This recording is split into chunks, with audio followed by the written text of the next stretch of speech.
Tonight's episode of Answers by Guests is brought to you by Java Rail. Leave your exhaust behind you. What up, everybody? All right. Answers by Ew. Yes. Week 11, Sunday preview show. Let me get the background going. Let's get this ball rolling. Changing it up a little bit, like Guess had said. I'm going to get this going here. Boom, boom, boosham. All right, sweet. Like I said, week 11, guys. Fun times begin now. This is the time where we got to win. We got to make sure we're playing the right guys. And you are in the right spot because we're going to give you those right guys. You know what I'm saying, Ming? Always remember to like us on Facebook, YouTube, TikTok, Instagram, Twitter, and Patreon. Just real quick before we jump into anything, bye weeks, Denver Broncos, Los Angeles Rams. You know my famous saying. If you have them in your lineups, get them out. Yeah. All right. Yeah. Yes. Do you want to talk about the game on Thursday? It was a snore fest for me, but there was a game. Oh yeah. Nick Folk got me a ton of freaking points. But this is why I hate doing shows many days in advance. Why, we had talked about doing the Sunday stuff Friday nights and pre-recording it. It's just too far.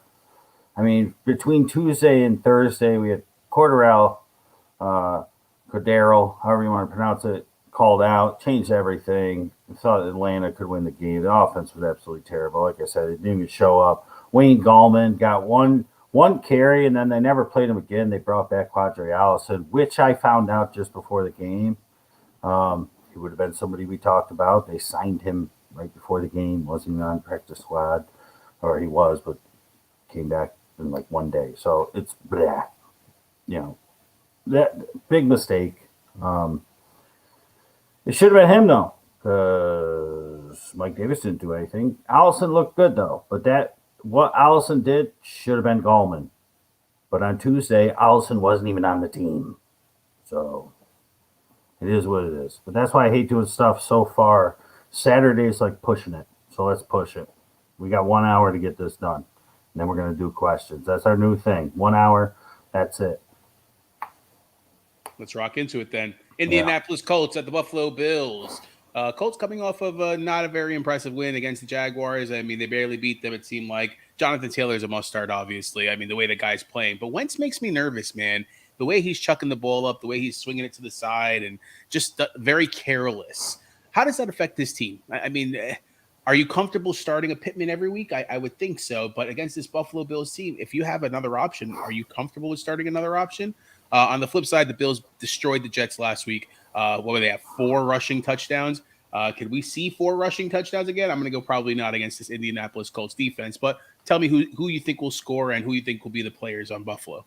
Yeah, if this game was in Indy, I'd feel a little more comfortable about the Colts, and that includes Jonathan Taylor, who I think is the best running back in football, who I wish I would have taken at number 5, even though Zeke's doing just fine, who we wanted in the ABG league, and he was taking 1 pick before us.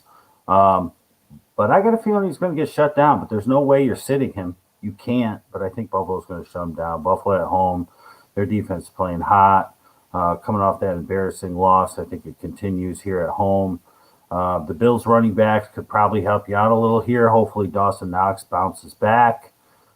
Gabe Davis showed his face last week. I think that continues. We had him for a second in time in the ABG league as our wide receiver 3 desperation play. So if you're in that, mode in your desperation wide receiver 3, I think Gabe Davis, this right around where he started to come around last year at the end of the year, would not surprise me if he pops his head out again. Colts defense should be better than they are, but they've been giving up a ton. Colts offense, I'm a little bit weary of them in this game. So I'd ride my Bills if you've been riding your Bills. And the Colts, I'm worried. And even about Jonathan Taylor, I'm a little bit worried. I think that they do what they do to stop him. And I think Wentz will fall into a couple traps. We're playing Pittman. And that's because, you ride these guys right now. But it's probably not going to be too good. Yeah, I mean, that Buffalo defense was just insane. I mean, the Jets offense is not good, obviously, but even still, they look fantastic. And you can't trust Pascal with T.Y. Hilton there, and that's a problem. Agreed. I actually dropped Pascal this week for something else that I needed on my team. All right, jumping into the next one here. Washington football team at the Carolina Panthers. Washington coming off a big win against Tampa Bay. Heineke looked good. DeAndre Carter. It was somebody I wanted to mention last week. I think I texted you like, damn, I forgot to mention this guy. Yep. 2 weeks in a row, got some touchdowns. I know you're not big on chasing, but you know what? They had looking for that second wide receiver. Could this guy be the guy, and is he worth a pickup? Gibson looks good. He seems like he did have a little bit of a health thing going during the week, but seems to be healthy and off the injury report. Is he all systems go? Can Heineke be a fill-in for quarterback with some problems and things in the other games that we have coming up? On the flip side, Carolina looked really good against Arizona.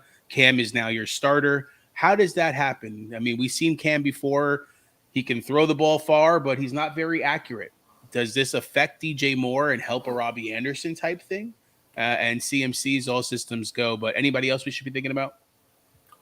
Well, this game's going to be interesting because Cam is terrible as a ball thrower the past 2 seasons at minimum.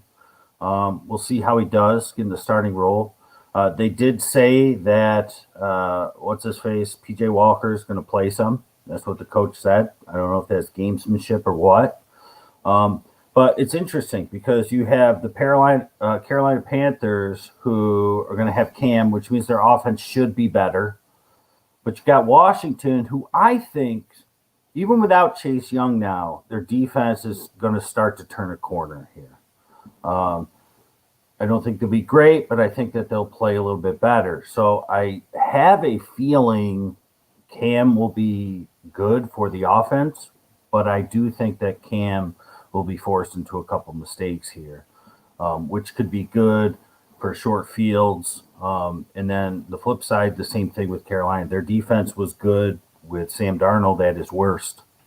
I think their defense will be great in this one. I think they'll be fired up with the quote-unquote real quarterback playing. And Heineke hasn't looked good. We said he would probably look good last week because he played well against the Bucs before. We were just, it's like one of those things where sometimes players play well against particular teams. I think he comes back down to earth a little bit, but you got to play McLaurin. I like Carter, like you said, as their second option.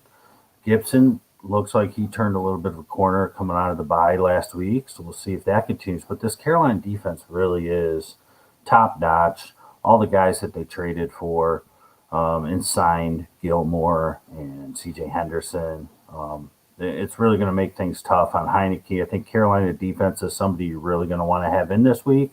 And if you're in a pinch, I do think the Washington defense will get at least 1 or 2 interceptions from Cam because he's kind of terrible at throwing the football still. Where he's going to kill him is on the ground. And we know that about Cam. But we talked about him Tuesday, and I still feel that way. I think Robbie Anderson, if he's out there in the waiver wire, I think he's going to bounce back with Cam. Now, I know you say, well, Cam is inaccurate. You just said so. Well, yeah. Well, Robbie Anderson, he's the deep guy. He ran a couple short ones last week. But Cam can still chuck the ball. And all he's got to do is chuck it, and Robbie just has to run to it. And I think that this week could be one of those ones against the Washington secondary who has been one of the worst. So I do think a deep shot to Robbie goes through. I'm not scared about DJ Moore. CMC, nobody has to talk about him here. So it's kind of like, 2 games in a row. Well, not really, because the Colts, I said, you got to worry, but you got to start the guys who have gotten you to this point where you're here. And if you say the point that I'm at is 2-8, I don't know. Depends on your points. Maybe you got to shake things up. If you're going to take some risks, somebody that I would play is kind of like a DeAndre Carter.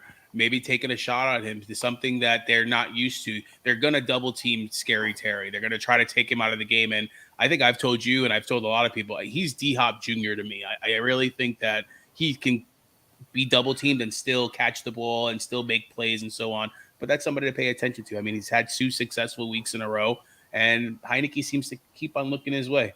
Correct me if I'm wrong. They have no tight ends, right? Logan's not back, and I don't think Logan Jones is out, so that's not going to be very good for them. I like the Carolina defense this week they've been good, but yeah, Logan Thomas is still banged up, and I believe you're right. I think Ricky Seals-Jones is also out. Very good calls. So They're going to have to throw the ball. Somebody, Curtis Samuel is questionable. I don't think he's going to take a shot. But does he take targets away? But that's what it does. He take targets away, though? That's the thing that always worries me. If he gets on the field, are they going to look his way? And I just said, hey, play DeAndre Carter. Yeah, that's going to hurt him if he's on the field. So, all right, next one here. Baltimore Ravens at the Chicago Bears. Baltimore coming off their mini bye, got beat up by the Miami Dolphins previously. Hollywood Brown's out. They're saying that Lamar may not play. Boykins is out. I mean, this team is being banged up. And, I mean, obviously, if Lamar doesn't go, it's Huntley. Can you trust anybody on the Ravens then if it is Huntley that's going, especially that Hollywood's not there? Chicago just lost Mack for the rest of the season. So how does that affect their defense? Would this be actually, I thought, a good defensive play against a Baltimore team without Lamar? But they're coming off their bye week. A-Rob's a little banged up, but Mooney, Montgomery, Fields, they're getting a little bit more acclimated. Can we see the Chicago offense actually move the ball against, like you say, this Baltimore defense that always has that good, notion, but are they really that good? We talked about on Tuesday. We talked about last Saturday. I think Fields is turning that corner just a little bit. No Allen Robinson, so hopefully a big game for Darnell Mooney. Cole Kmet, we've talked about him ad nauseum for weeks, telling you to go out and grab him. Coaches talked him up. A lot of times that never amounts to anything, but he's trending in the right direction. We saw it a few weeks ago, and he's getting better and better. Montgomery's pretty much the only running back you can play in this game. We saw last week. You can run to some degree on the Ravens, but I think you still see minimum 75% going to Monty. He is their workhorse. That's the way it goes. So Herbert is somebody you're just holding on to for the time being.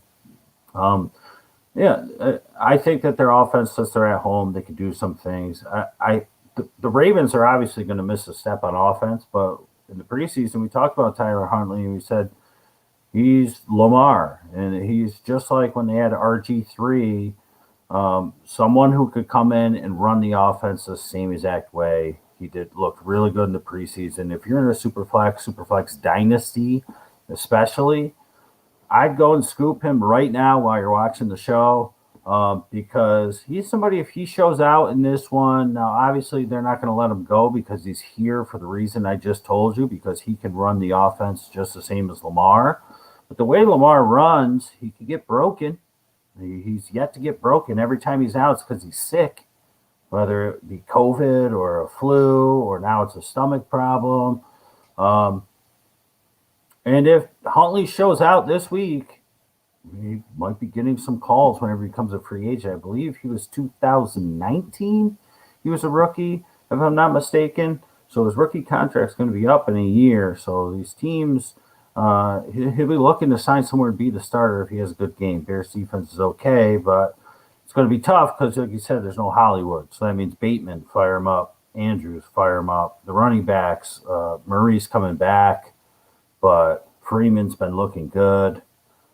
Still waiting for Tyson to get another shot. I mean, I would leave the running backs alone for Baltimore. It's pretty much Bateman and Andrews.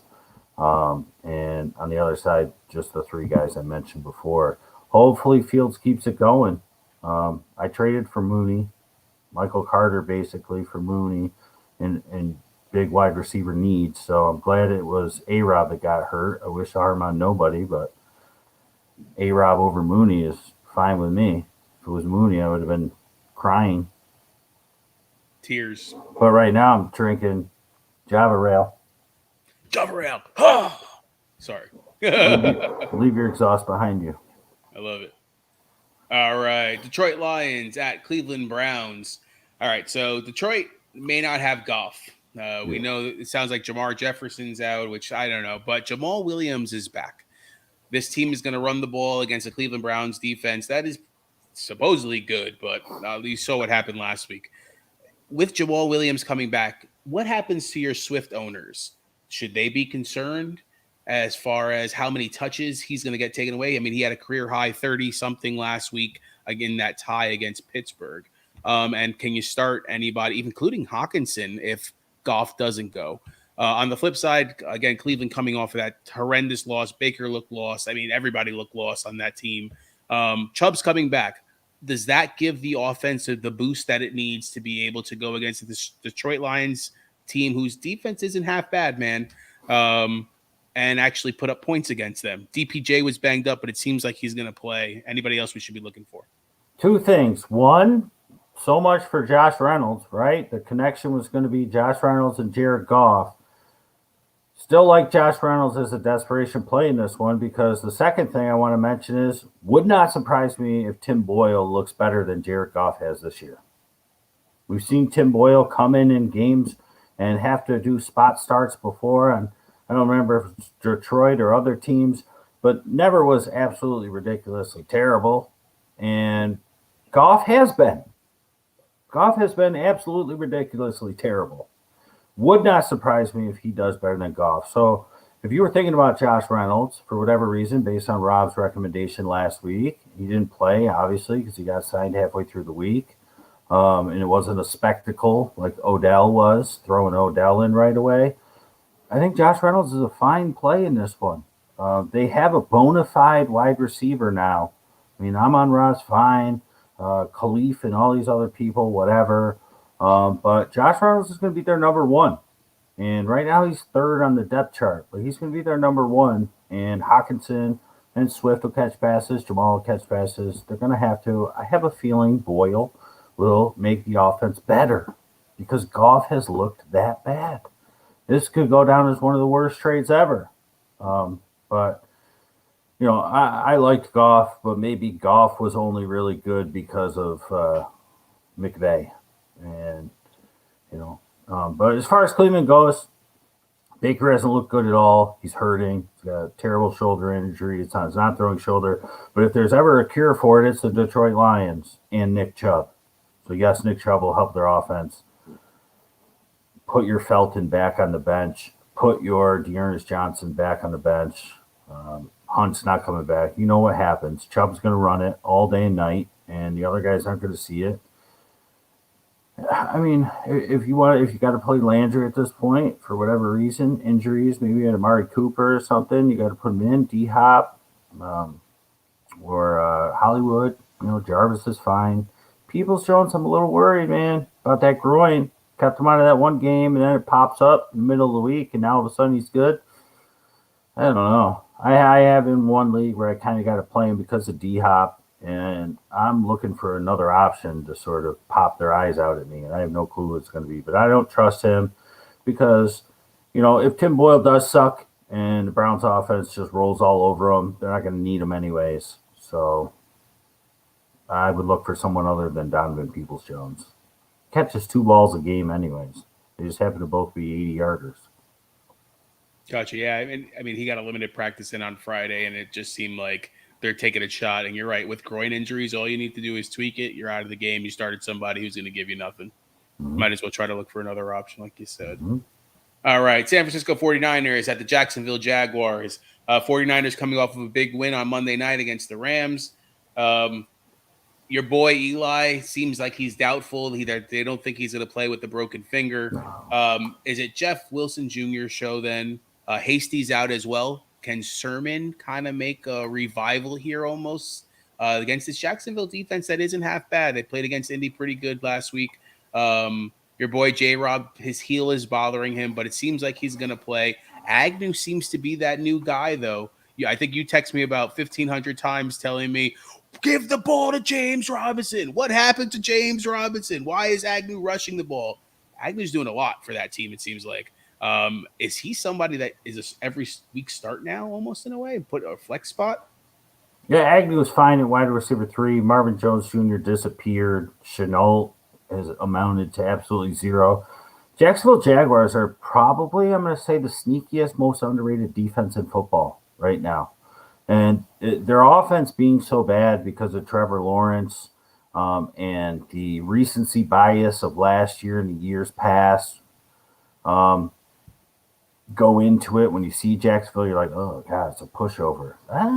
Their defense, I mean, if you look at some of their stats and yardage allowed, they're a sneaky good defense. And I'm not just talking about the Buffalo game because I was kind of seeing it before the Buffalo game. But still, Jeffrey Wilson, you got to put him in your lineup. I think I said on Tuesday, 151-3? It was him who I was talking about, right? Mm-hmm. Debo, just go ahead with Debo, Kittle, do it up. They'll be able to move the ball. Jacksonville, if the 49ers defense is ascending, this offense is going to struggle. If you don't have a better option, you got to use J-Rob, though. I think this team realized they tried to limit him to 10 to 12. Was a tweet that I saw almost halfway in the second quarter. I'm like, geez, Rob, I wish I would have started Ramondre over J-Rob. It's like, Ramondre's killing it. J-Rob's not even touching the ball. This tweet says he's only going to get 10 to 12. Well, he ended up getting 14, but I think he ended up getting 10 of them in the second half because they realized, well, he's the only way our offense is going to move the ball. And as soon as that happened, they did. And it was a really close game after that. So they realized they got to use J-Rob. But, if it's not Agnew, it's J-Rob. And really, you can't even – Dan Arnold. You can't use anybody else on Jacksonville. And the Niners use the studs. If you want to take a chance on Ayuk, go ahead. But I don't know. I'm still not – I know you've loved him since day one. But I don't know if you can see what hat I'm wearing. Yeah. I think I'm a secret 49ers fan, to be honest with you. You might be. You're a closet. You like everybody. I do. Fantasy football has me liking everybody besides the Patriots and Tampa Bay, pretty much. So, all right, let's go on to the next one here. Green Bay Packers at the – oh, are you telling me to stop or – No, I was scratching. Oh, Green Bay Packers at the Minnesota Vikings. Green Bay coming off of a big win on Seattle. They didn't look the greatest, but obviously we know Aaron Jones is out. A.J. Dillon's the guy, it seems like. They're going to be rushing the ball. Who's that backup that we're going to probably mention him as well. Let's talk about him and how that situation would go with Dillon. Lazard seems to be out. So does that mean Devontae is just going to be the only one getting targets here? On the flip side, Minnesota looks – I don't know with this team. Every single game is close. And it's either they lose by a touchdown or they win by a touchdown or they last-second field goal kind of thing. Are we trusting our Vikings? Tyler Conklin coming through with 3 big catches, 2 of them being touchdowns for 11 yards. Is he a tight end start against your Green Bay defense that has been number 1 in the league? Anybody else we should be looking at? Yeah, I don't think I jinxed them. Like I said on Tuesday, we were knocking on some wood. I jinxed them, calling them an amazing defense. I don't think I did, but I do think Minnesota's going to score the ball pretty well in this game. This is a huge game for the Vikings. They're at home, division game. A-Rod just a little banged up. I don't think that plays into it, but I kind of almost feel like because I know them so well, the heads will get a little big for the defense of the Packers, and Kirk Cousins will surprise. And Cook owns the Packers. He runs all over them. And I just feel like that this game is going to be a shootout. And I think those 0s and 3s and 12s and whatever that Green Bay's been giving up, I mean, this game could be in the high 20s real quick. I don't think that Lazard or Aaron Jones being out will hurt too much. Rodgers will make it work with the guys he has, as he's done in the past. Jefferson, of course, Thielen if you need him. I think Osborne does some damage in this game. I think if you're looking for somebody as a wide receiver 3, he could be somebody to sneak in this one because I do think this one's going to be a shootout. I know the Green Bay Packers defense looked amazing. But Minnesota, I just have a feeling they're gonna go toe to toe with them. And for the Packers, without Lazard, without Aaron Jones, they need the Week 11 guesstimator. And who may that be? Everybody, MVS. We can't always give you people that you don't know, but we can give you people that you might not expect. And he's somebody who came back a couple weeks ago. He's gotten 2 receptions in each game, missed a deep shot that was just slightly overthrown by Rodgers. He's going to catch a long one in this one, probably for a touchdown. The Vikings defense is good enough. Their secondary is good enough that they know how to play these guys. They know how to play Adams. Um, Adams will do Adams, but they're going to need another option because he's not looking at the tight end enough because he just doesn't, which is why I never liked Tunyon, which is why I have to say shame on myself a little bit for talking up DeGuara so much. He just doesn't like the tight end that much, but he'll have to use him this game. But he'll need a deep threat. He'll need somebody to beat the coverage when they're bracketing Adams. And it's going to be Valdez-Scantling. They'll probably use Cobb more over the middle, but I do think that Valdez-Scantling, and this was sort of a late ad for the ABG team here. I said, I'm starting to get a feeling he could be the guesstimator this week. I think he's going to, and usually guesstimators, when they hit early. So I think that the first touchdown, bold prediction here, the first touchdown goes to Valdez-Scantling on a deep ball. So we'll see if that comes to fruition. But I think the first touchdown for the Packers. And, of course, A.J. Dillon, we not talk about it. You know the scoop. You asked about the other running back. It was the other rookie, the rookie that they had this year, but he's on injured reserve now, Kylan Hill. But it's going to be Patrick Taylor, who he's their backup. They said he might not even be the backup. I don't know who else that they have, but I think they have Armstead too, don't they? Raquel Armstead. Remember that maybe. guy? I do. Yeah, he couldn't come off of COVID last year. Right? And that's what James Robinson came from. Yeah, but Patrick Taylor, Kentucky, I think he played for in college, and he's okay. He's more of a scat back type, so we'll see if they use him in that capacity. But I guess maybe a name to keep an eye out for the next couple of weeks while Aaron Jones is out, because the second running back has value for Green Bay, as we've seen year after year. So if it winds up being Patrick Taylor, maybe you scoop him ahead of time. But that's who my guess would be. But they're saying that not so fast, like it might not even be him. So I don't know. Gamesmanship. I feel like everybody's being a little tricky. Maybe it's because there's so much parity and teams are so close. They don't want to give too much away with all these injuries and everything else. But MVS is your Week 11 guesstimator.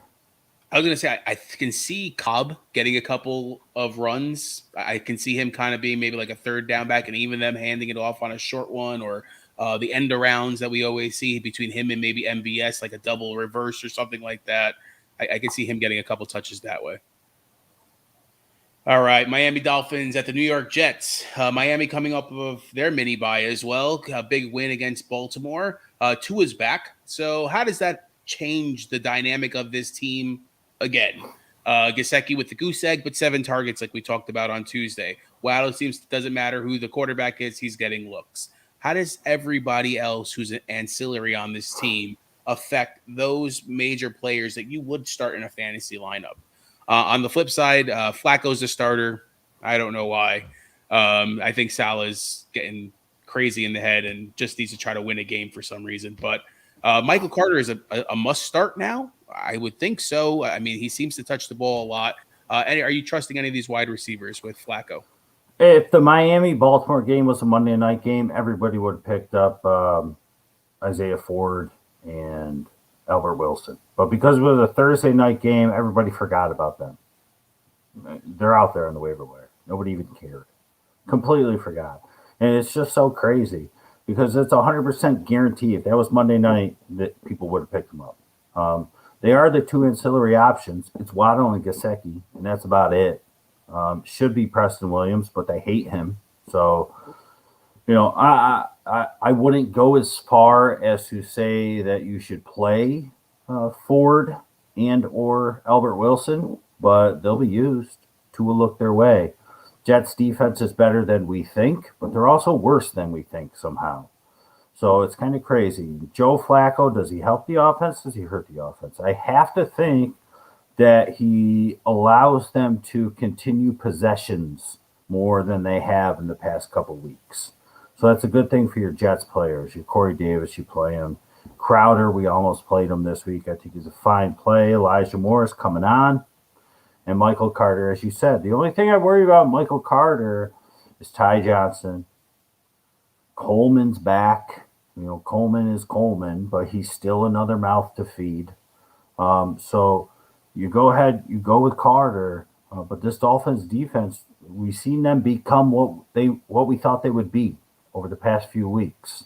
So if Flacco doesn't do a good job of controlling the ball, that's not necessarily bad things for Carter and Ty Johnson because they both have shown that they can catch 8 passes a game. And at this point in his career, I'm sure he's still got the cannon, but checkdowns are probably a part of his repertoire at this point. So I'm fine with just about all of them in this one. What's up, baby Santa? We're going to get through these games in under an hour, and then we will answer your question along with everybody else's. So stick around. All right, next game here. New Orleans Saints at the Philadelphia Eagles. New Orleans, no Kamara. I think Jones Jr. is back, if I'm not mistaken. So how does that affect Ingram and Jones Jr.? Is he worth a pickup being able to kind of go into a flex spot? Again, not a lot of bye weeks, but if you need some running back help. Are we trusting any wide receivers? And I know you're high on Troutman. Could he be somebody to be used against this Philly defense that's pretty good lately? Goddard got the big contract extension, but has a concussion. And did he make it out of the protocol? I'm not even 100% sure, to be honest with you. He's but this out. team, okay, so he's out. So this team is trending up, though. Goddard was out last week, but early after getting hit. Devonta Smith's looking good. He had the 2 early touchdowns, but he had the 2 early touchdowns. They really didn't use him a lot after that, it seemed like. Is he somebody that we're starting this week? And Hurts all system go against this Saints defense who's been pretty tight, top 5. Yeah, Jones Jr. we'll see. Looked good in the preseason, not too great in the regular season with the injury. Ingram looked great last week as we called and we thought he would. I think that was no surprise to anybody. I'm sure that they do use Jones Jr. in some capacity, but I don't think he pops right into a would-be Kamara role and put Ingram back to the Ingram role. I think Ingram's the lead dog, and they use Jones Jr. sort of as that scat back like we talked about Patrick Taylor might be. I think you're looking at 30% snaps maximum for him against this Philly Eagles defense that looks a little bit better. However, they still struggle in one spot, and that's against the tight end. And I think that's where Adam Troutman really rears his head. Wouldn't be surprised if our boy from the preseason, Juwan Johnson, gets a couple more grabs in this one as well. He had a couple big catches last week. But Trevor Simeon's been doing his thing to just sort of keep this team going. Taysom Hill's banged out, banged up, banged in every single week. I mean, if you're thinking about him, like, not to call you out, but Spencer had him in a super flex. I mean, at this point, I don't even want to take that risk because Simeon's playing just well enough that this team, for whatever reason, they're going to put Hill onto the field, but they probably really shouldn't. Philly being at home, not scared off by their offense at all. The one thing you have coming in, though, Miles Sanders is going to play. Miles Sanders got hurt right after that Bucs game where they didn't run the ball for 3 quarters, and all of a sudden they said, hey, we should try running the ball. And he ran right down their throats. We talked about punch a bully in the face, and he did it. And ever since then, Philly's been running the ball like crazy, but it hasn't been Miles Sanders. It's been Jordan Howard, like we thought it would be. But now Miles Sanders is back. Will they continue to run? Throw your Boston Scott shares out the window. Our boy, I wanted to call him Smallwood. Gainwell is basically Smallwood. Yeah, pretty from much. Years ago. Throw him out the window. I think they go with Howard and Sanders. But the Saints have a really good rush defense. They always have. They still do. I think Goddard's fine here. I think Smith's fine here. I think if you're using Howard, you stick with him because if they get close and it's not Hurts running it in, it's Howard pounding it in. Sanders worries me just a little. I think they ease him back into action because they have a good thing going with Howard at this point and other backs that, if you got 4 of them and they roll with all 4, if all 4 are active, I don't think that we can play Sanders this week, not against the Saints, not against this rush defense. Callaway, play him if you must. If you're somebody that likes Deontay Harris, play him if you must. Traquan Smith, play him if you must. I'm not loving it. I think Troutman's going to be the one. The Eagles can't stop the tight end. I feel like Traquan Smith has been coming on a little bit. Simeon Yes. seems to look his way. And if you think about it, it's always those third wide receivers. Harris seemed to be the number 2. Callaway's the number 1. But Trevor Simeon was the backup, and it seems like he has the best relationship with him. He's looking for Traquan Smith, especially in the red zone. So I would say both those guys would probably be pretty good. And this could be a defensive game, man. This may actually be a lower scoring game than we're thinking. I hope not, because I also just traded for Jalen Hurts. Not trying to jinx you there, sir. It's okay. No jinx needed this season. All right, next one here. Houston Texans at the Tennessee Titans. So Titans are coming off a win against the Saints last week. McNichols is out. They're going against this Houston team that obviously isn't very good. The question is, Peterson or Devonta Foreman, are they okay starts this week with the volume that technically they should be getting against a Houston team that I'm pretty sure Tennessee's not going to have to throw the ball very much. If they do throw the ball, who are they throwing to? On the flip side, Tyrod, another week healthy. David Johnson, I don't know. Is Cooks the only start really on the Texans that you can take? Anybody else that I'm not thinking about that we should be looking at? Yes and no. He's the only one. No, there's nobody else. Don't even worry about Collins. Don't worry about the running backs. Tennessee defense is playing too good at this point. The only thing we have to worry about here is what we've seen a lot this season, where a team comes in, they think they should roll over a team. The other team comes to play, and it's not so easy, not so fast.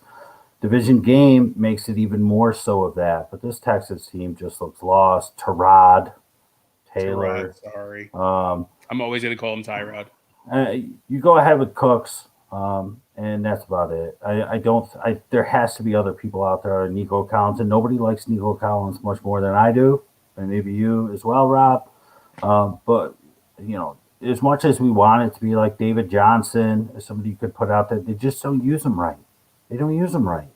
For Tennessee, your question about the running backs, nobody has more disdain for the three-headed monster that they have that people thought would all of a sudden become Derrick Henry, AP especially. It's not going to happen. It's never going to happen. Will they have success this week? Probably. Probably both of them. More people seem to be jumping on the Deonta Foreman train. I was on that train in 2017. I got off it in about 2019. I'm not getting back on the Deonta Foreman train. And it would not surprise me if AP is the more successful one in this game. 3 weeks since he got off the couch against the Houston Texans team, probably going to look just a little more spry in this one. Foreman has been better. Hasn't been great, but he's been better. So more people are going to lean that way. Would not surprise me if AP has a better stat line. I don't know if I would have to be in a position. But if you are, I can't, people just joining the show, like I'm seeing Ayul, Baby Santa, anybody else joining us from Facebook you never watched before. I made a promise to myself I will never recommend somebody that I don't like, somebody that I didn't like to begin with, especially in the season. Don't like Adrian Peterson, but if I had to choose one, and wide receiver thing, I think Marcus, right? Marcus Johnson. Is that his name? It's big pickup this week, man. Yeah, he looked good. He's a bit of an older guy, 26, maybe I want to say. So he's been around the league. I think he was on the Colts, if I'm not mistaken. Showed out last week. He's their wide receiver too. The only thing that's going to happen is this is a classic case that's happened at least once a week, if not more than that. How much will they have to throw? Tennessee had to throw last week because they're playing against a competent defense with a competent offense. So you saw Ryan Tannehill throw the ball a ton. Week before, I think it was a similar scenario. But will they have to? Do you want to put that trust in the wide receivers? A.J. Brown, I don't think you could sit him. But if I had a better option, I'd be inclined to. Because they'll have to score points to get to that point, but I think that they should be able to just run the ball with the two guys that I would not recommend to anybody. This Texans offense is just terrible. They don't use specifically David Johnson in the correct manner. They don't use really anybody correctly. It's disappointing too. Yeah, I mean, the only thing that could give Houston a chance is the rain. You always say that the offense knows which way they're going, especially this Tennessee defense who's been playing pretty well. It is a division game as well. You know how that always kind of plays into it as well. So I agree with you. It's tough to not want to start some of these guys. Running backs may actually be the way to go to a certain degree, though, especially if it is a rainy situation. So the one thing I'll say to add to that, you need an accurate, good quarterback. And I don't know if Tyrod is that. No, I totally agree. On the flip side, though, Tannehill could be that guy. Short passes to A.J. Brown. I agree with you. I don't think Marcus Johnson's the guy. Swaim's out for them, which makes a difference as well, in my opinion. But he likes to go to him. I know you don't like lame Swaim, but again, it's a comfort zone for Tannehill. Yeah, I'd avoid this game if it's not Cooks, just out of volume, and one of the running backs because you're absolutely strapped. I would look to avoid this one. All right, next one here. Cincinnati Bengals at the Las Vegas Raiders. Cincinnati coming off their bye week, but the week before that, they got destroyed by the Browns. You had called that Baker was going to light them up. Do they come out angry? Does that mean that we can start everybody in a fantasy perspective? Your Mixons, your Chases, your Boyds, your Higgins, obviously Burrow.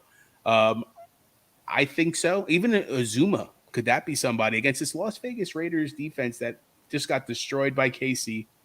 They looked okay in the beginning. Your boy, your guesstimator from week 10, Brian Edwards came through. Can we see him having success again?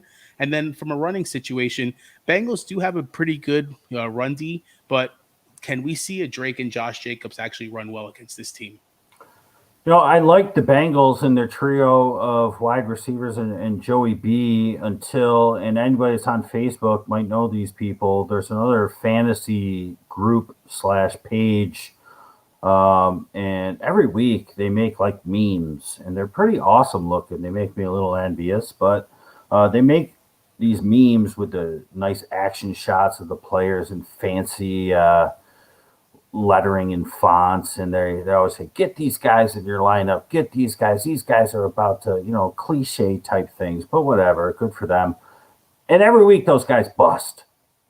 Every week. And it's to the point where when they put out a meme, and there's probably people that are fans of ABG, part of our ABG family, who know exactly who I'm talking about. And every week when they have these memes, it's a post on Facebook, so you can comment. And there's people like, oh, great, now I got to get these guys out of my lineup. Oh, thanks for jinxing them. Oh, thanks, And they put out Joey B and the 3 wide receivers, get them in your lineup with a bunch of fireballs, and everybody's just like, oh, great, nice. So it's like, I do like these guys, but they have literally been the kiss of death. And I don't even remember their name, fantasy something. But people probably know who they are. You know exactly what I'm talking about. But I like them. I do like them this week. But we have that going for us, so we can just blame them. We can blame them. Yeah. So you're telling me I shouldn't start Burrow and Chase then? Well, here's the thing. For those who don't know, Rob and I in the ABG League, we own Burrow and Kyler Murray. And we've had to, when Burrow's on bye, we had to use Baker and yada, yada. And I was almost like, hey, I think we should use Burrow this week. And then I'm scrolling through Facebook and I see that post and I was like, no, I'm not even going to text him. I'm not even going to text him. But if Kyler's out, we're going to have to. But we'll see.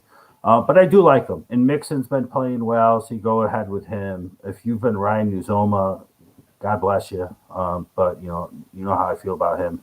Brian Edwards makes me nervous. But if he could keep this going and add another 1 or 2 receptions onto this, he's a thing.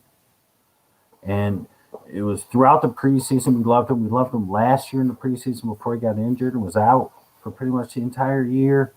If he can keep this going, he can make a name for himself. He can become a thing. A little nervous that he regresses a little this week. He shouldn't. But if you're in dire needs, I think he's a great play. Nobody has to tell you to play Renfro. I like Jacobs. And we are forced to play Drake this week. But I don't think it's that bad of a thing. We love Drake from the preseason. He had a down week last week, and here at Answers by Guess, we like to ride those ebbs and flows because when they have a down game and you want to put them on the bench, say, screw you, I'm so mad. No, that's when you put them in the lineup. You pick somebody, you stick with it, you stay consistent, and it will pay off. And I think Drake does have a good game in this one because if they can beat the jinx of that other fantasy page on Facebook, and the Bengals put up points, they're going to need Drake. There's a big reception game for Drake. And nobody has to talk about Waller. It's not what we do here. We're the inside scoop from outside the box, and we don't waste our time on people that you just put in your lineup and forget about it. Hey, Mark, just to give you a heads up or go through the games first. We should be done by 10 o'clock to be able to start answering all the questions that are listed. All right, Dallas Cowboys at the Kansas City Chiefs. Offensive explosion on both sides. Just start everybody. A lot of people starting Dallas defense against this Kansas City Chiefs team. I kind of find that a little iffy, to be honest, but they've been playing really well. That's would really be my only question mark. Amari Cooper out, like you mentioned. How does that affect CD? Does that affect Gallup? Does that help him? Does Tony Pollard see a little bit of a bump up from Amari Cooper being out? For some reason, I don't know why that's a thing in my head, but it keeps on popping up. KC, just the 3. Anybody else? Oh, CEH supposedly back. How does that affect what Darrell Williams has been doing, and is he worth a start? Cowboys defense, nobody, I think, saw it coming, aside from maybe us. I think it was like week 2. I was like, I think this Cowboys defense is going to be a nice sleeper defense, pretty under the radar. And they've been solid, but I'm not playing them in this one. I saw somebody asking a question. I think it was Antonio asking a question about Dallas defense, and I just saw it, and I don't even know who the other one is, but I'm picking the other one. Kansas City at home. The offense is going to get going. Yes, Diggs has a lot of interceptions, but he also gives up a ton of yards. And if you give up some yards to Tyreek Hill, guess what happens? He scores. So I'm not playing the Dallas defense at all. I think the Cooper situation is huge for Michael Gallup, who I've had a man crush on for many years, as you know. And he was looking the part, and he gets hurt. He was looking the part, and he gets hurt. He's looking the part, he gets hurt. Now he's going to get a chance to show what he can do. He's going to, I would imagine, go to the outside, and CeeDee Lamb's going to have to go back to the outside because they're probably going to have Cedric Wilson in the middle. I think all 3 are going to be needed. I'm not sure we need to start Cedric Wilson at this point, but if you do, maybe in a 14 league, it's a volume play at best. He did look really good whenever Gallup was out. So it's at least a name. It's at least a warm body. But if the Chiefs, you had a big 3. I think CEH coming back bumps down your Darrell Williams, obviously. Kicks Gore to the curb. McKinnon's probably not going to see much play. Offensive, yeah, sure. It kind of stinks for a Cooper owner, but it's good for me because I scooped up Gallup and I need him as my wide receiver 3. So let's see if he could do it. Let's see. And luckily, Schultz people that have been, you got another week because when it's the 3 of them there, the tight ends are going down. I told you all that. It pretty much happened. But now it's just the 2 of them and Wilson. So Schultz is going to have another good week for you. All right, let's go on to the next one here. Arizona Cardinals at the Seattle Seahawks. 10 minutes. Yeah, I know. Both of them coming off of some tough losses, man. Arizona, Kyler's still questionable with the bye week next week. They're not sure if they're going to make the decision to play him. He's a game timer. As you mentioned, we're probably going to have to start Burrow if he doesn't go. If he does go, though, is it okay? I mean, obviously no D-Hop, but can we start everybody else? Or if he doesn't go, is it just James Conner that you're feeling comfortable starting? On the flip side, again, Seattle got embarrassed. Russell Wilson, another week healthier. They're good practice week. DK Metcalf, Lockett, anybody else? Everett seemed to be the favorite last week. Should these guys be starters still? I mean, they've obviously gotten you to a certain degree, but can you trust them? Well, your boy Freddie Swain, right? I love Swain. Yeah, so DK, you're fine. The Cardinals defense is good. They've collapsed just a little, not collapsed, but they got knocked down just a little bit. I do think that Russell Wilson bounces back, traded him away is part of that deal that we talked about earlier. But I do think he bounces back because he's at home. I think the 12th man will help. I think Seattle wins this game. I think that the Arizona offense, we saw it with Kyler in there against Green Bay. When D Hop's not in the game, it's a little bit different. They sort of stall for whatever reason. But you got to play Kirk, I think, in this one, and you'd have to play AJ Green if you've been rolling with him. Rondale has been exactly what I thought Rondale would be after his blow up in week 1 and 2. I was like, it's kind of fluky type stuff. They might need him a little bit in this one, especially if Seattle's offense gets going. But Everett's a fine tight end streamer if you need one. Chris Carson, you know why I don't like him. This is one of the reasons. Finally, an injury is going to take him out for the rest of the year. Usually it's just a couple weeks, but he's done. So now what are they going to do with Collins and Penny? Good luck with that. Homer, DJ. So I'd stay away from the backfield. If it's not Lockett, if you've been using them, DK. I'm surprised he didn't get suspended for punching a helmet, which is stupid. And then trying to get back on the field. Yeah, Everett, if you need a streamer. I do think Seattle wins this game pretty convincingly. And Kyler, even if he plays, I'm a little worried. I don't think he's going to play. I just don't. I mean, they need to win. This is a division game, too. But they have the bye next week. So it's like they're in a pickle.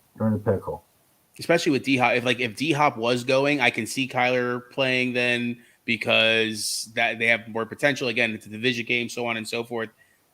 It's scary, man. Yeah. I'm a Kyler owner in a couple different places, and it's scary. All right, next one here. Pittsburgh Steelers at the Los Angeles Chargers. Pittsburgh coming off the tie against Detroit. The defense didn't look the greatest, to be honest with you. A lot of mistakes, but that was probably because they had Mason Rudolph as their quarterback. Ben Roethlisberger is back. So does that open everything up? A lot of questions about Najee this week play against the Chargers. I don't know why. I've been seeing a lot of Najee questions. Am I missing something about Najee that happened, or is he not healthy or something like that? Because he should be all systems go. We didn't even talk about stuff like that. On the flip side, Chargers, you called it. Mike Williams has regressed. Keenan Allen's the guy. I mean, Mike Williams is barely getting 4 or 5 receptions a game for 30 or 40 yards. Could he be needed in this game and against the Steelers? And let's talk about the running situation where I think Roundtree actually had a touchdown last week from a rushing perspective, but I think that's all he did. He did a kind of ridiculous dance at the end. But, he was living his best life. So you go, boy. Najee, nothing to worry about. I'm not worried. Deontay, because Ben's back, you got to roll him out. Freiermuth, keep it up. Chase Claypool's going to play. It's Sunday night football. You get the magic of being the night game under the lights. Get all those guys in your lineup. No worries at all. And for the Chargers, same thing. They need Mike Williams to bounce back. Will he? Hopefully, because I'm a Mike Williams owner. I'm just nervous. He's obviously a little hurt. It's the knee. But the one good thing that you have going for you if you're Mike Williams and you're using this game is Pittsburgh's defense is banged up. They're missing their best player. A couple other guys out. So I would say Eckler, Williams, Allen, fire them up. If you have been using Jared Cook for whatever reason or our boy Donald Parham, I'd look for another option, but it's not terrible, I guess. I mean, Gerald Everett's probably out there and probably a better pick. Arizona's pretty susceptible against tight ends. And we forgot to talk about Zach Ertz, too. You want to use him for the Cardinals if you got him. Oh, yeah, good call. That's with either guy, to be honest with you. McCoy was always looking his way, too, it seems like. Mm-hmm. All right, last game here. New York Giants at the Tampa Bay Bucks. Giants coming off the bye week. Seems like Barkley is going to play, and Booker is questionable, and he may not play. If Barkley comes back, how does this offense change? It seems like everybody's healthy besides Shepard. Shepard's the only one that's out. So Tony and Galladay on the field together gives Daniel Jones a lot of good options. Do we feel like these guys can have good games? Is Ingram possibly worth a pickup here against this Tampa Bay Bucks defense that's pretty good? Coming off of a loss, though, against Washington, Gronk coming back. What kind of difference does that make with AB still out and Godwin, even though healthy, still banged up with the foot injury? Hey, Saquon, welcome back. You get to play the Bucks. Yeah, right. Okay. Tony, let's see him bounce back, please. Monday Night Magic, give it to us. I would love the Giants to at least be competitive in this one. Please be competitive because Brady's going to come out pissed off. After their loss last week to Washington, he's going to come out angry. He's coming out firing on all cylinders. He's going to get everybody else fired up. Gronk back makes him even more lethal. Gronk will get used quite a bit in this one. I feel like that this sort of has the week one feel that I had for Gronk. Remember, I said I don't like Gronk at all this year. I don't think he's going to be able to stay healthy. But I like him this week, and I kind of like him this week as well. On Monday night, I could see easily one touchdown, if not two, going to Gronk, which sort of stinks if you're a Godwin or an Evans owner. But what you do have going for you is all the Bucks do, even when they're at the 1 yard line, is throw because they want Brady to get 60 touchdowns. So you at least have that going for you. Fournette, you've been rolling with him. More power to you. Keep it up. And no Sterling Shepard. So it's got to be Tony. If it's not you, obviously Ingram and Galladay, but come on, Tony. Make a name for yourself. Monday Night Football. Give us a little bit of old school Odell. One catch in his entire career, and he's the greatest ever. We'll see what happens, man. Kind of interesting. It's funny. Josh has Gronk and Brady on his team. He's like, I got to start Gronk over Gesicki. He gave me 0 points. I'm like, Gesicki's going against the Jets. He goes, yeah, maybe we should leave Gesicki in. Your kids are learning well. They are, man. You should hear Hey, about fantasy basketball, man. We did before 10 o'clock, dude. We did it. Let's go. All right, guys. We're going to go into the questions now.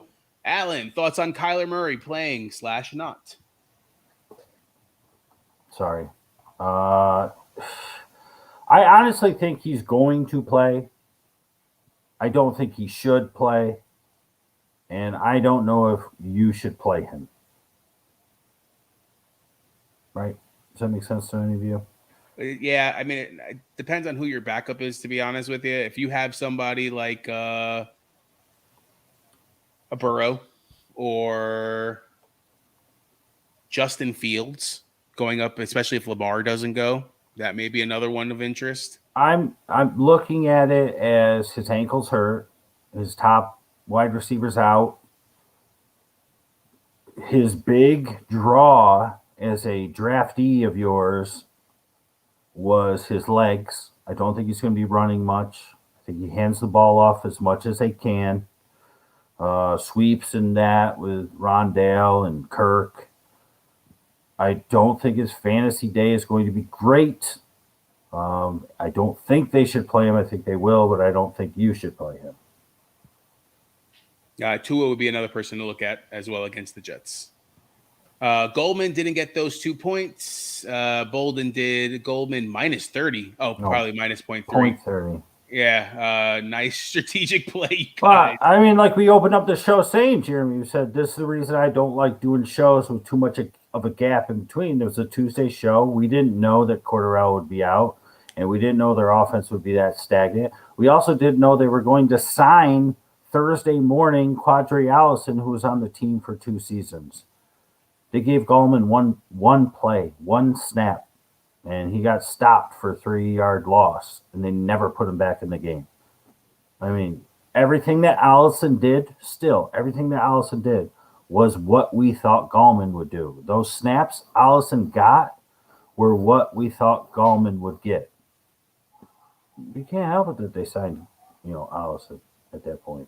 Yeah. On Tuesday when we recommended him, he wasn't on the team. All right, next one here. Hollywood Brown is out. Helps you guys even more beating me. So Kirk or Boyd? I'd probably go Christian Kirk. I think I'm going to go with Kirk too, man. Either if he doesn't play or not, Murray. All right, Dawn with a question here. Flex Ingram versus Philly or Carter versus Miami? I think I'm going to go with Ingram. I think that the Saints are going to run to set up the pass. And I just get the feeling that the Jets are. I mean, Carter's going to catch kind of passes we talked about, but they get close. Ingram's going to punch him in. Carter's 1 of 3 there. I'm going to go with Ingram. All right, Dawn with another one here. Wide receiver 3, Waddle versus Jets, Devonta Smith versus Saints, or Bateman versus Chicago? You know, I would have said Waddle, and I still like Waddle the most, but Bateman is pretty much the only boy in town, aside from Andrews at this point, that I'd even consider on the Ravens. But Tua loves Waddle so much. I think you still have to go with Waddle. Yeah, Bateman's close, man. Mm-hmm. That one, yeah, that's a tough one. Go with your gut. All right, Chad with the question. Flex Pollard, Foreman, or Bateman? I'd go Bateman here. Pollard's doing his thing, but I'd go Bateman here. All right, Chad with another one here. BMW, Renfro, or Tony are my wide receivers who are starting. Switch any for Bateman. Big Mike worries me just a little. He worries me just a little. If your gut tells you to play Bateman over Mike Williams, go for it. But I do like Mike Williams getting the Sunday night against a beat-up Pittsburgh secondary team, defense in general. But I would hate to have Big Mike on my bench and he resurfaces. I like Bateman a lot, but with a backup quarterback, although I like Tyler Huntley, I would probably just stick with what you have. All right, let's go on to the next one here. Randy with the question. Pick 2 to start. Hollywood, DJ Moore, or Jeff Wilson. All right, so that's easy. Hollywood's out, yeah. All right, so DJ Moore and Jeff Wilson. Derek with another one. So I need 1 running back, 1 wide receiver, and 2 flex spots. Michael Carter, Eli Mitchell, DJ Moore, Bateman, Galladay, Tony, Metcalf. Thanks. Well, you have to use Carter because Eli's not going to play. I'd go with DJ Moore, Tony, and Metcalf. Bateman's the only one. I feel like he could end up being overstarted with a backup quarterback. I don't know. I like Bateman a lot this week, but I mean, backup quarterback. I like Tyler Huntley. Looked great in the preseason. But I just think those other options are just a little bit better. All right, Kenny with the question. In a 14-team flex PPR, I'm leaning Mooney over Tony, especially with Robinson banged up and Galladay back for Big Blue. Do you guys agree? I like them both. Tony's gives you the chance of the Monday Night Magic, Kenny. I'm fine with Mooney. You go with your gut. Your gut says Mooney over Tony, you go with it. They're very close to me. All right, Antonio with one here. Dallas or Arizona? That's terrible. I'd hit the waiver wire, honestly. But I'd probably go Arizona. I don't know. I'd hit the waiver wire. Antonio, send us a message or type in the comments. Show us a picture of what defenses are out there. I don't like either this week that much. All right, he's had another one here. Another league, Dallas or Bills? Bills. All right, Antonio with a third one here. Chase, Pittman, Cooks, Waddle, or Beasley? Need 3. Thank you. Chase, Cooks, and Waddle. Yeah, that sounds right. Spencer with a question. Who to start at quarterback for Superflex? Pick 2. Tannehill, Murray, Newton, Tua. If they get close, Newton's running it in. So I'm going Newton and Tua. Yeah, that makes the most sense because Tannehill may not be needed after a certain amount of time. All right. Baby Santa, sup, fellas? Sit question for you. Pick 2, half PPR. DJ Moore, Brandon Cooks, Jeff Wilson. Thanks. I'm playing Jeff Wilson. 151, 3 touchdowns. my outlandish Tuesday prediction, maybe something. And if you stuck around with us, thanks for sticking around. Thanks for watching. But I'm playing Jeff Wilson. He's their RB1 this week, and they've at least been riding one for the most part this season. So let's see it continue. And Sermon is sort of out of favor with them to even steal him. So we've seen this happen with Wilson before, and that's why I said he's probably going to get 151 yards and 3 touchdowns. I'm playing him. And DJ Moore and Cooks, it's such a tough one because Cooks is just volume, but the quarterback's terrible. And DJ Moore is kind of volume, and his quarterback is kind of terrible. I'm probably going to go with Cooks. Cooks and Wilson. I would agree. All right. Oyo, I don't know how to say that, to be honest. Ayul. My bad. I love it. DJ Moore or Bateman or Renfro?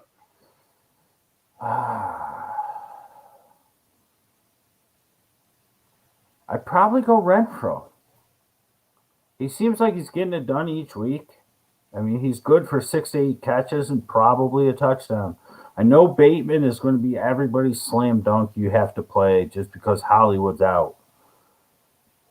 But with a backup quarterback, although I do like Tyler Huntley, it's not like you're getting Tim Boyle or Mike White, the real Mike White.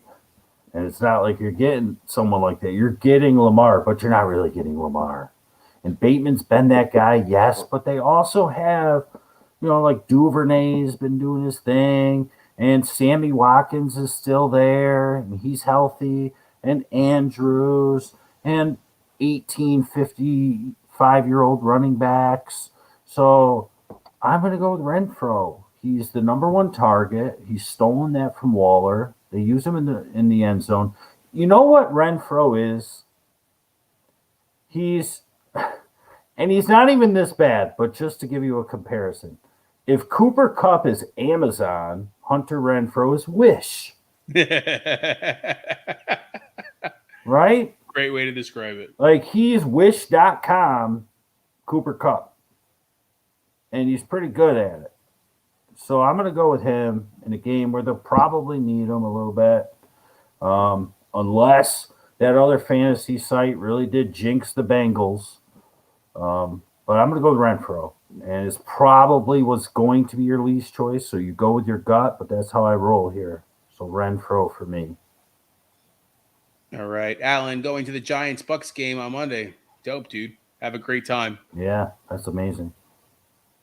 All right, Mark with a question. Do I start Kittle or Mark Ingram at flex, half-point PPR? Good question.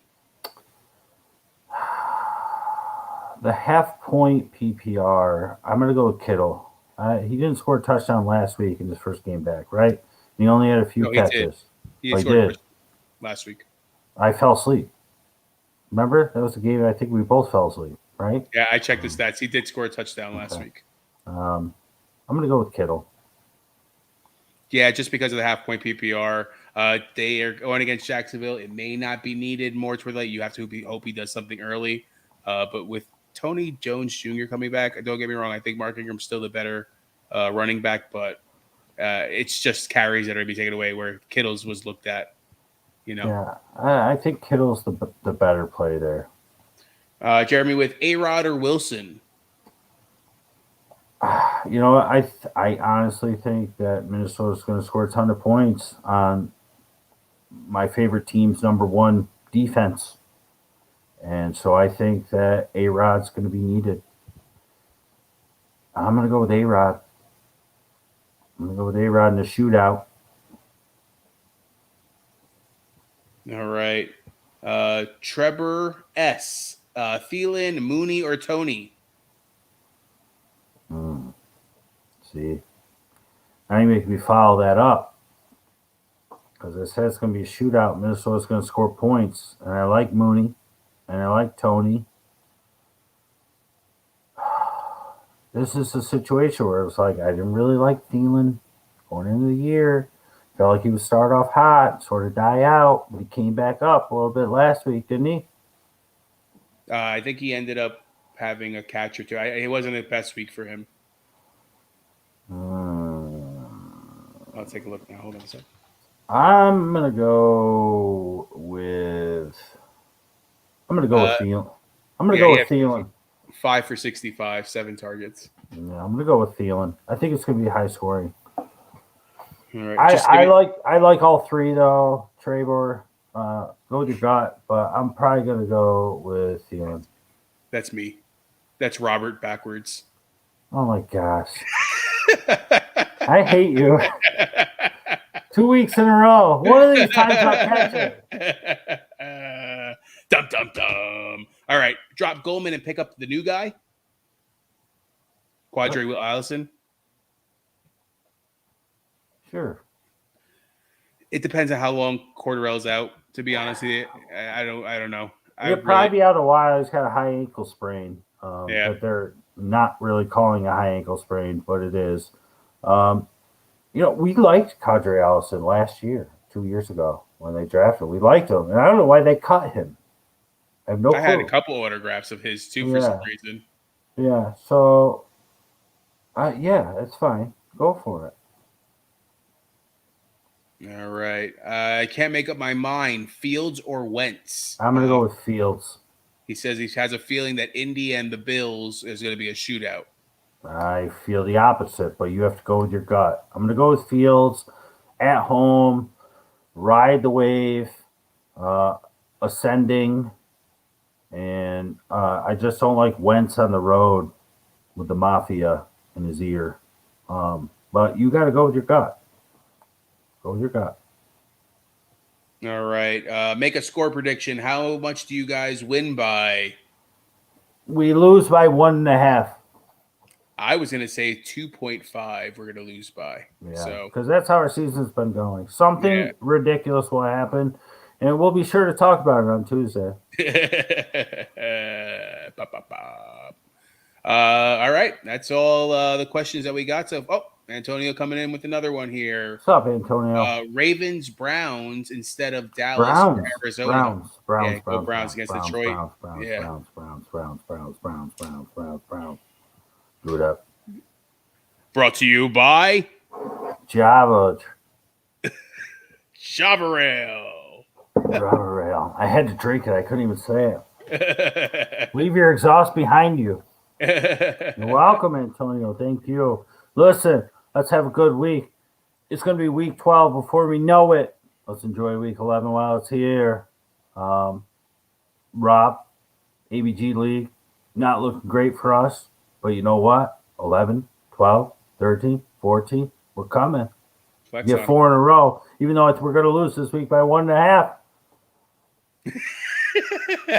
There goes that 4 in a row. Oh, yeah. Again, good luck, guys. Remember always to like us on Facebook, YouTube, TikTok, Instagram, Twitter, and Patreon. Looks like we got another comment here. I would drop Arizona because they're on a bye next week, and you could probably pick them up again in the middle of the week next week. They'll clear waivers. Nobody's going to grab them because they're not playing anybody next week. Yep, I agree with that. And I think the Cowboys they play the Raiders the following week. So, yeah, you wouldn't want to drop them, especially the way the Raiders have been playing. All right, answers by guess. Let's go, guys. Best of luck. And we will let's talk. I guess we're going to have to talk probably about it more. Anyways, is it just a Wednesday show next week? I think this is usually our annual – what? Tuesday. We could do the Tuesday show, but remember, Thanksgiving's on Thursday, so there's going to be a bunch of games on Thanksgiving. We got to talk about them Tuesday. All right, so all three, right? 3 games. They back to 3.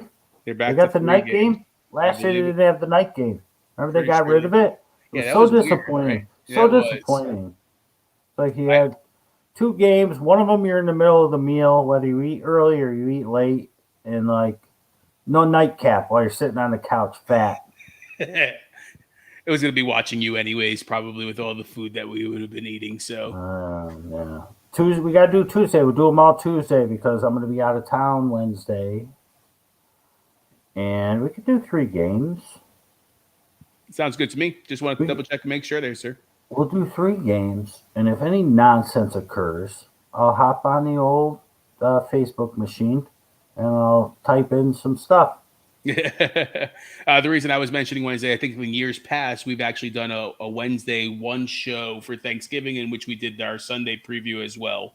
But if we can make Saturday work, then we'll do Tuesday and Saturday as usual. I'll be home Saturday. Will you be home Saturday? Yes, as of right now. But let's see what happens. All right. Well, if you can, I can. And if you can, we'll be here. All right, guys. Answers by guess. Good night. Good luck.